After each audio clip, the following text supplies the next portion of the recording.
La voie de l'espérance. Cours de Bible. Les sentiers de la foi, leçon 9. Les prophéties de Dieu.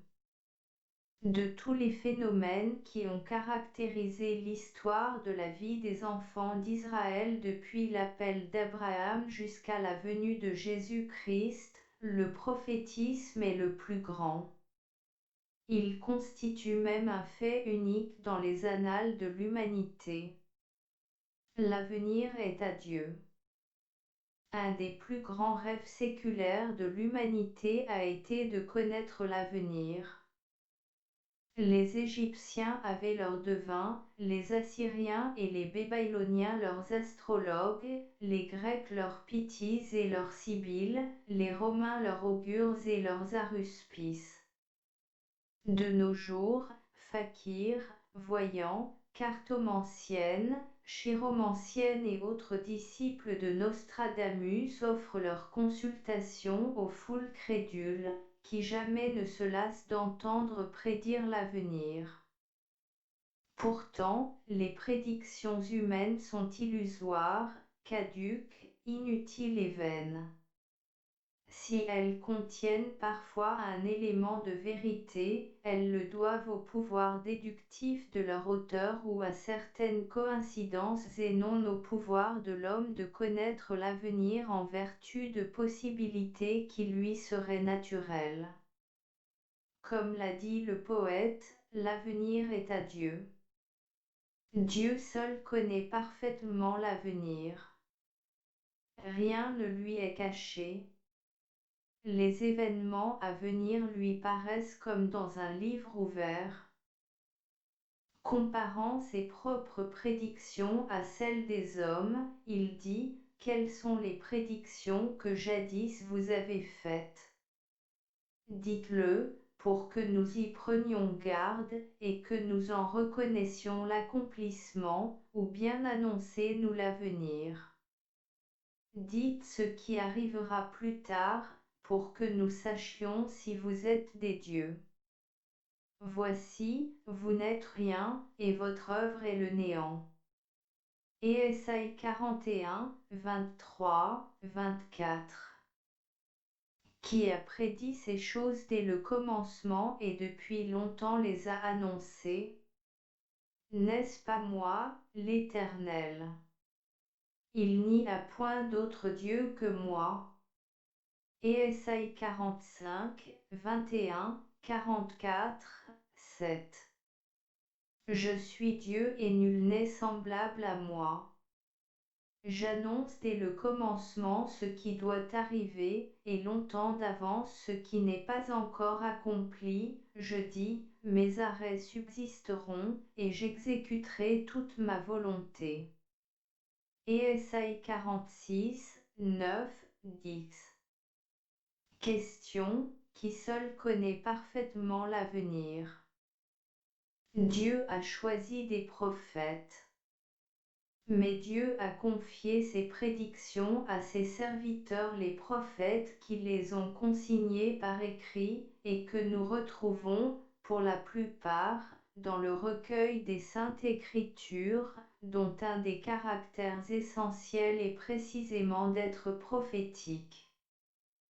Car le Seigneur, l'Éternel ne fait rien sans avoir révélé son secret à ses serviteurs les prophètes. Amos 3, 7. Ces prophètes, Dieu les a choisis où il a voulu et comme il a voulu. Cette vocation n'est pas un privilège de naissance, ni la conséquence d'un certain rang social. Les uns tels Amos, étaient bergers, d'autres, tels Jérémie, étaient prêtres. Beaucoup, tels Nahum, Sophonie et Malachie, sont des inconnus pour nous.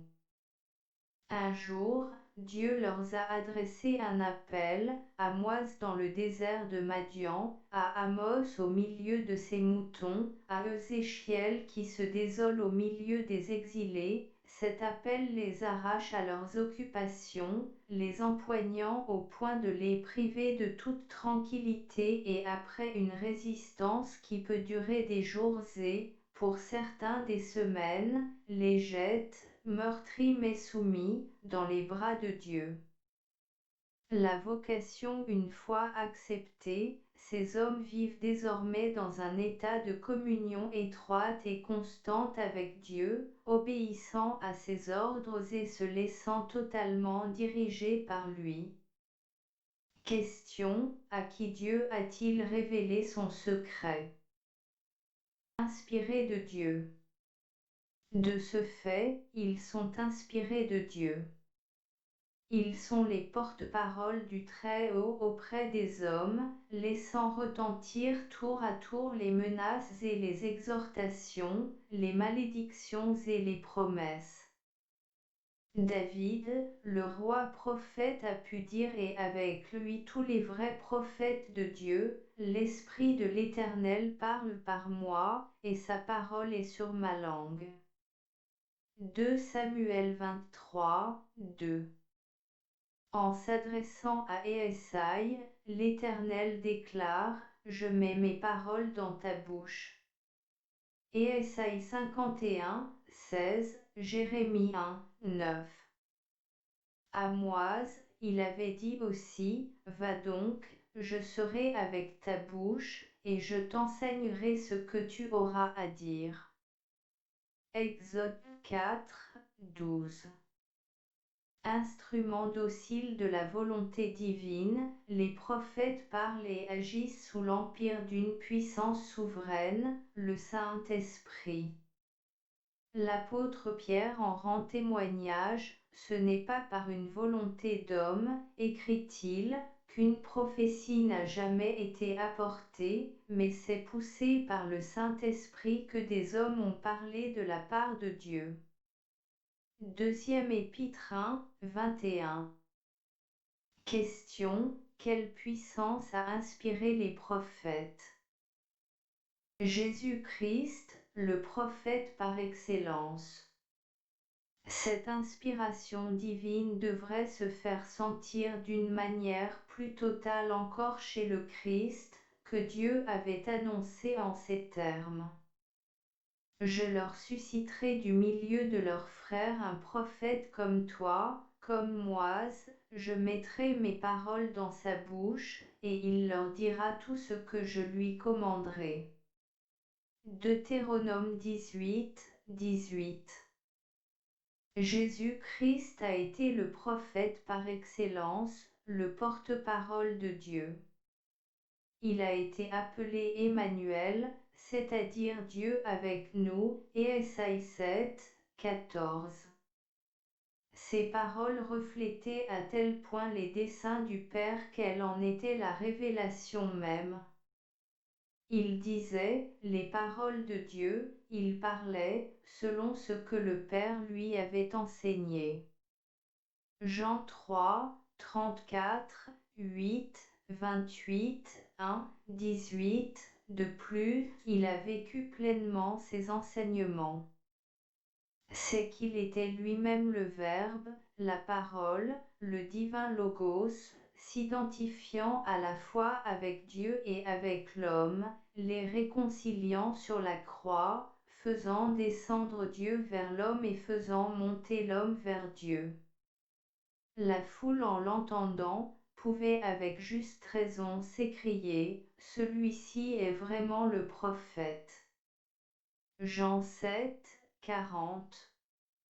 En Jésus-Christ, le prophétisme atteint son point culminant, et c'est à son rayonnement extraordinaire que viendra s'éclairer l'Apocalypse, chef d'œuvre et couronnement de la prophétie biblique. L'auteur de l'Épître aux Hébreux, 1, 1 à 3, marque cette gradation tout en reconnaissant l'inspiration divine à tous les prophètes. Après avoir autrefois, à plusieurs reprises et de plusieurs manières parlé à nos pères par des prophètes, Dieu, dans ces derniers temps, nous a parlé par le Fils. Question: pourquoi Jésus-Christ a-t-il pu être le prophète de l'excellence? La mission des prophètes. Cherchons maintenant à résumer la mission des prophètes que Dieu donna à son peuple. On voit immédiatement qu'elle fut à la fois religieuse, morale, politique et prophétique. Au point de vue religieux, il devait maintenir la connaissance et le culte du vrai Dieu, et veiller à la conservation de l'alliance contractée au mont Sinaï tout en préparant la nouvelle alliance dont le Messie devait être le garant. Il complétait le sacerdoce qui avait pour rôle de représenter les hommes auprès de Dieu, puisqu'ils étaient chargés, eux, de représenter Dieu auprès des hommes. Au point de vue moral, il devait sans cesse proclamer la sainteté de la loi de Dieu et, par voie de conséquence, combattre le polythéisme et l'idolâtrie, l'injustice et l'oppression, le mensonge et la licence. Dieu ordonne à Ésaïe 58, 1, crie à plein gosier, ne te retiens pas, élève ta voix comme une trompette, et annonce à mon peuple ses iniquités, à la maison de Jacob ses péchés.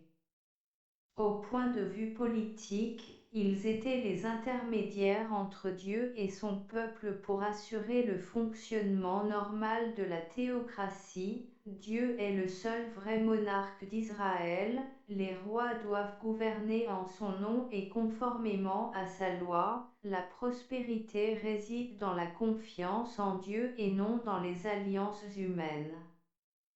Au point de vue prophétique, ils se sont généralement conformés au programme suivant. Dénonciation des péchés de Juda et d'Israël. Annonce d'un châtiment qui va suivre, type d'un châtiment beaucoup plus lointain qui frappera la terre entière. Prophéties diverses contre les nations païennes, Assyrie, Babylonie, Égypte, Idom, Moab, etc., qui auront à passer en jugement. Prédiction du relèvement de Juda et Israël, par la constitution d'un, reste fidèle, après que le peuple de Dieu aura été jugé. Description de l'avènement du royaume messianique à la fin des temps. Question A. Quelle est la mission religieuse des prophètes? Question B. Leur mission morale. Question C. Leur mission politique. Question D. Quel événement final annonçaient-ils généralement dans leurs prédictions? L'histoire du prophétisme. À vrai dire, l'histoire du prophétisme israélite commence au Jardin d'Éden, bien avant la constitution de la nation israélite, pour se continuer jusqu'à Malachie. On peut la suivre à travers ces développements où l'on distingue facilement 4 phases principales. D'Adam à Moïse, où l'on rencontre des manifestations sporadiques et isolées avec Enoch, Noé, Abraham, Isaac, Jacob, Joseph et, d'une façon générale, les patriarches. Ces prophètes n'ont rien laissé des messages reçus de la part de Dieu. De Moïse à Samuel, l'Écriture atteste que l'Éternel parlait ouvertement à Moïse, comme un homme parle à son ami, Exode 33, 11, et Tchou, il n'a plus paru en Israël de prophète semblable à Moïse, Deutéronome 34, octobre 2012. S'assure, Marie eut aussi le don de prophétie. Jusqu'à Samuel, à travers la sombre période des juges, il y eut peu de prophètes, la parole de l'Éternel était rare en ces temps-là et les visions n'étaient pas fréquentes. 1 Samuel 3, 1. Il faut toutefois mentionner la prophétesse Déborah, dont le cantique est regardé comme un chef-d'œuvre de la prophétie hébraïque. Juge 5. De Samuel à Élisée. Samuel fut le grand prophète qui releva en Israël la vocation prophétique. Cette époque fut illustrée par de nombreux prophètes dont Gad, le roi David, Nathan, Saëmaéja, Iddo, Jéhu et surtout Élie et Élisée, mais ces prophètes. David mit part, n'ont pas laissé d'écrit.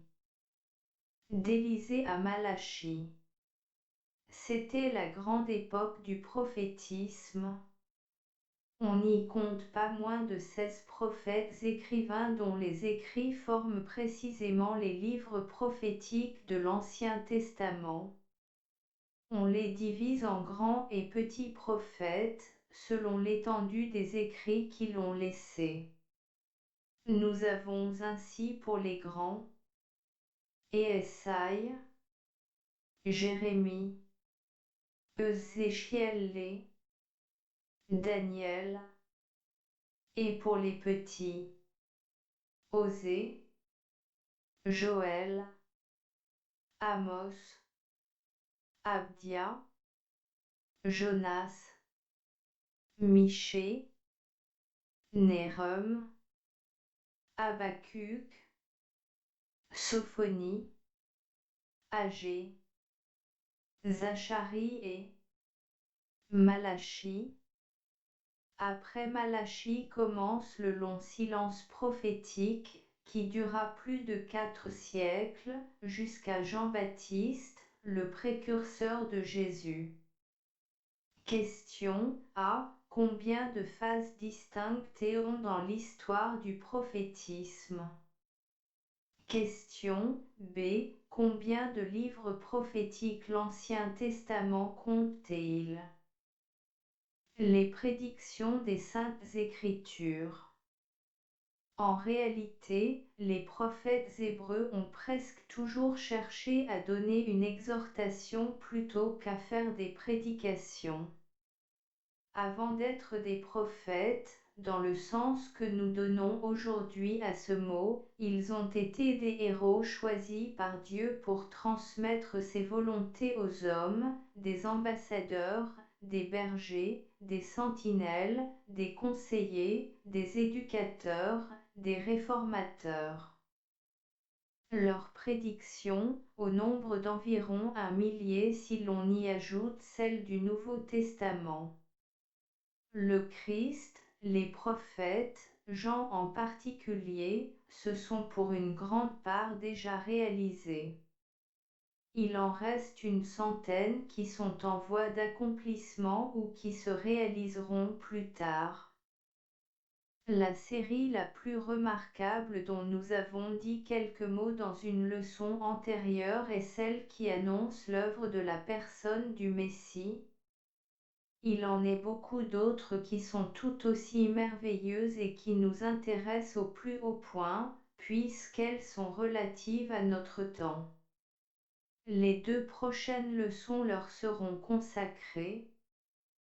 C'est à la fois un bonheur et un privilège de pouvoir se pencher sur ces prophéties, dont la véracité est attestée par toutes celles qui ont déjà reçu une pleine réalisation. Nous pouvons de tout cœur nous associer à l'apôtre Pierre écrivant aux croyants du 1er siècle, nous tenons pour d'autant plus certaine la parole prophétique à laquelle vous faites bien de prêter attention, comme à une lampe qui brille dans un lieu obscur, jusqu'à ce que le jour vienne apparaître et que l'étoile du matin se lève dans nos cœurs. Deuxième épître 1, 19.